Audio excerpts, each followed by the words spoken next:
All of Chicago loves him. He's a fixture here at Wrigley Field on the entertainment side. He's a character, he's charismatic, he's lovable, he calls himself the working man's broadcaster. He is the inimitable Harry Caray. What is it about this portly, bespectacled man that makes him such a popular Chicago personality? If I do have tremendous popularity, as you say, if there's anything that contributes to it, I think it's the fact that the fan knows that I'm one of him. The Harry Caray you see on the air is the same Harry Caray you meet on the street or at your neighborhood saloon. I'm the same on the air as I am off the air. I'm the same to all people. What you see is what you get.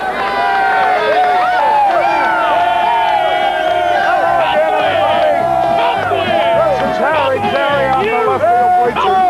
We're ready to play baseball here.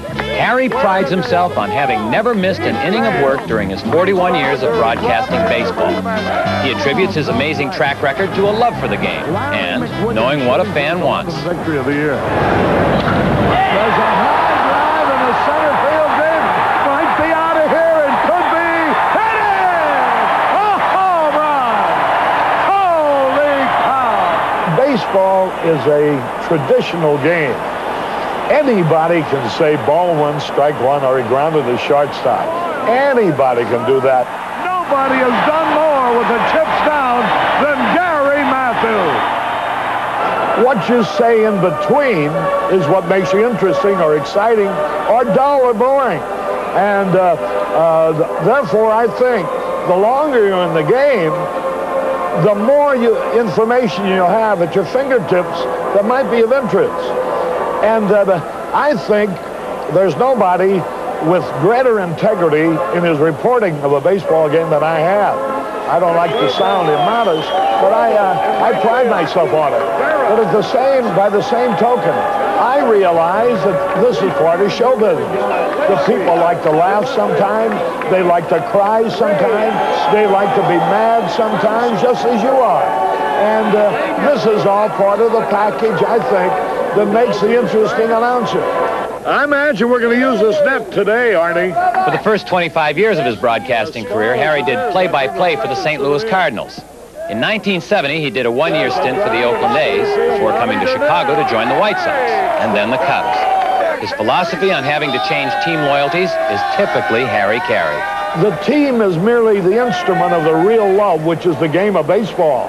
I think I could go out in the suburbs and do a Little League game tonight and sound the same as I do at Wrigley Field, or the same as I sounded in Oakland, or Comiskey Park, or St. Louis, because it is the game that you're really excited about.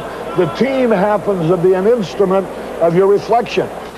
Look at that one in there. Oh. Wait a minute. I'm trying to hurry up. During the off-season, Harry winters in Palm Springs. But he's quick to tell you that he has only one real home. After you finish a baseball season, you have to regenerate your battery, and I like warm weather. If Chicago had the weather of Palm Springs in the wintertime, I guarantee you I'd never leave here. I love Chicago. I can't wait for the first call back to Chicago to have a chance to visit my haunts and say hello to my people. Among his assets, I guess we can include lovability and knowledge. But when the good Lord was passing out gifts, he blessed Harry with another great talent. All right! Let me hear you! A 1, a 2, a 3.